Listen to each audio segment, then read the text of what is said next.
Hello, my name is Merit from mdthequeenbee.co.uk, and today I'm going to talk to you about how I melt down wax and make them into little 1 ounce blocks that you can either sell or use for display at a honey show.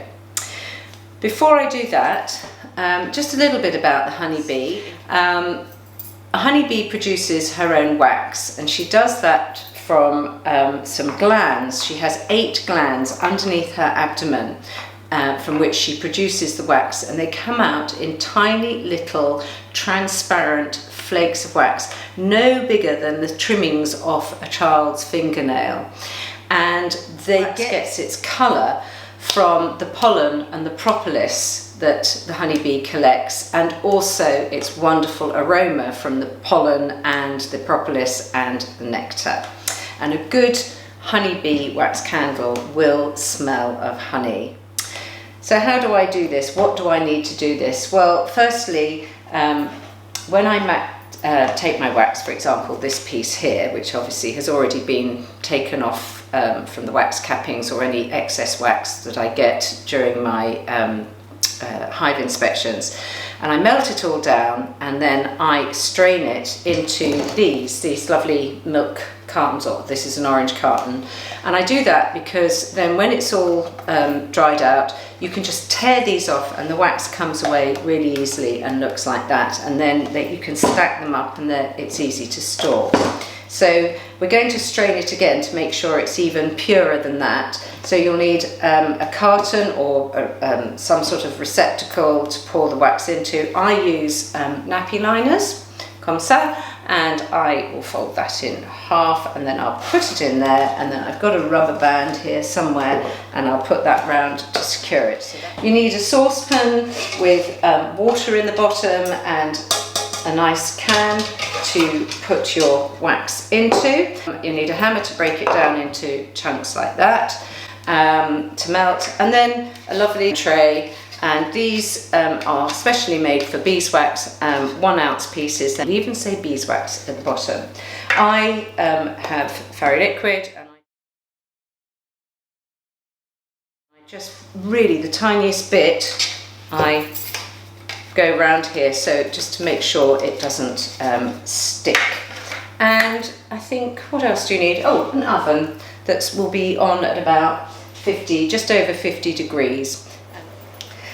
I've broken up the wax into lots of little pieces now with my hammer, and I am putting it into this pan here.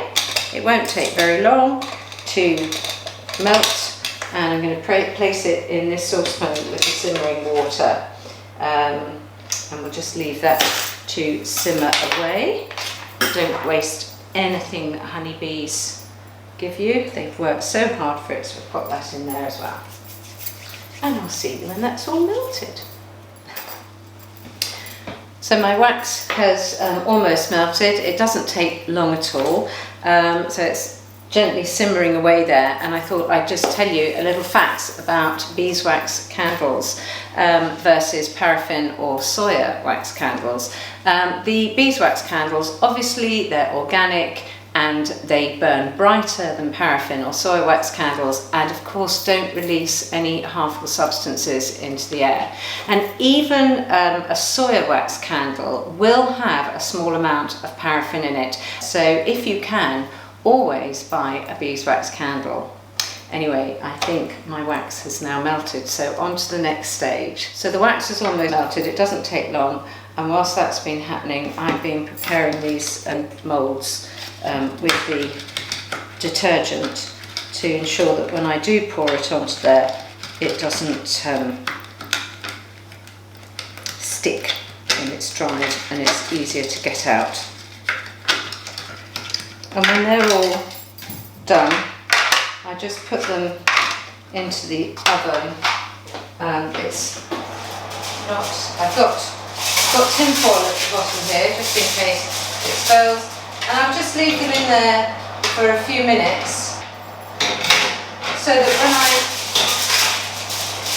when I pour the wax in, it's not going into something cold which can cause it to crack. So that's done. We just now wait for those to warm up, that to fully have melted, and then we're going to sieve it into here. So I've got my orange carton here, and I'm going to put the double thickness nappy liners over it like that, and little indentation there, rubber band, and put that around the top to secure it. Okay, so I'm going to lift this out now and turn that off. I'll need a tea towel because that will be actually quite hot to lift out. Lift that very carefully out. Pardon me if I don't look at the camera lens, won't you, for this bit? So I don't want to spill any. So I'm going to use these. Hopefully that will make me slightly less clumsy, and pour it into here. Now, another reason for pouring it into here, not only to make sure it really is nicely strained, is so it just has a little chance to cool down just a little bit before I pour it into the moulds that are in the oven. There we go. Take out the tin foil that's on the bottom. Take out this tray with my moulds in, and very carefully pour the wax into the moulds. And the reason I have the oven on and warming up the moulds is, sorry, I'm not very good at doing things and talking at the same time, I have to concentrate, is because you're not, I think I explained it before, pouring the hot wax into cold containers, which could cause it to crack a bit as it dries. And also, as soon as I've loaded these into the oven, I'm going to turn the oven off and let them cool down for about 8 hours. So I won't be seeing you until later on this afternoon. Not that you'll know that. So here we go. I put some other ones in earlier, so they're all in there now. And I've got a little bit of wax left over here, so I've got a lovely little mould here which is a hexagon shape with an implant of a bee, and actually that too weighs exactly an ounce. You'll see that later. You can do any shapes with these that you want. I'm just going to leave that one on the side because I don't want to put that in the oven. So here we go. What I'm going to do here is I'm going to shut the oven door, turn the oven off, bish bash bosh. I'll see you in 8 hours. So I took them out of the oven, which had completely cooled down after 6 hours, and when I took them out, I couldn't get them out of these wonderful trays, but I had heard that if you then can't get them out of the trays, pop them in the freezer for 10 minutes. So I've had to come down here like this now. Has it worked? Let's have a look.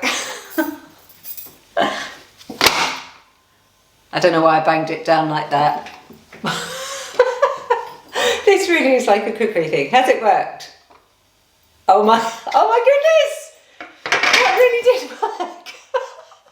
They've all come out. Well, there you have it. Isn't that great? I've got 20 little 1 ounce bars of beeswax, and aren't they lovely? And I can either sell those or give them away as presents or enter them into the honey show, why don't I? And whilst I was at it, look, I made some silly little shapes. A star, a heart, and I rather like this one, a hexagon with a honeybee on it. They're lovely to just pass around to the children or people when I'm giving my talks on honeybees. Well, I hope you've enjoyed watching this, and I've certainly enjoyed doing it. I've never done that before, so I'm thrilled to bits with the outcome. If you want to know anything else, do contact me through my website on mdthequeenbee.co.uk. Here's to the honeybees. Lovely. Hey,